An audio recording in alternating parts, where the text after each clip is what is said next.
Divert చేయడం ప్రారంభించిన సందర్భం అది. ఉద్యమం ప్రారంభం సందర్భంలో జరిగినటువంటిది ఇదే. ఉద్యమం పీక్ స్టేజ్కి వెళ్ళినటువంటి సందర్భంలో అప్పుడు ఒక సీనియర్ జర్నలిస్ట్ మాట్లాడిన మాట అనమాట. మిత్రమా, మీరు వేరే వేరే ఆలోచిస్తున్నారు.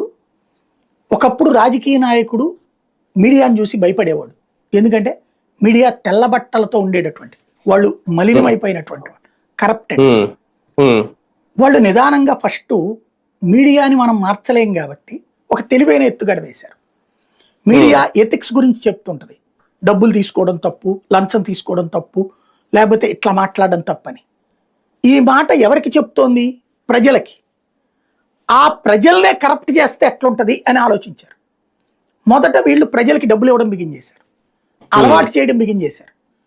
అదేమంటే ఆ ప్రజల పక్షాన ఉన్నట్టుగా నటిస్తూ, డబ్బు తీసుకుంటే తప్పేందా, నువ్వు వాడి దగ్గర ఇస్తున్నాడు, మేము తీసుకుంటే మధ్యలో నువ్వెవడు రాయడానికి అనే స్టేజ్ తెచ్చారు. తద్వారా వాళ్ళని కరప్షన్కి అలవాటు చేశారు.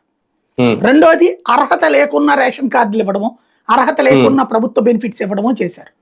తద్వారా వాడు ₹1,00,00,000 తింటున్నాడంటే మనకు కూడా అర్హత లేకపోయినా ఇల్లు వచ్చింది కదా, అర్హత లేకపోయినా రేషన్ వస్తుంది కదా, ఎవడ రేంజ్లో ఆడు తింటాళ్లే అనే ఫీలింగ్ జనంలో తెచ్చారు.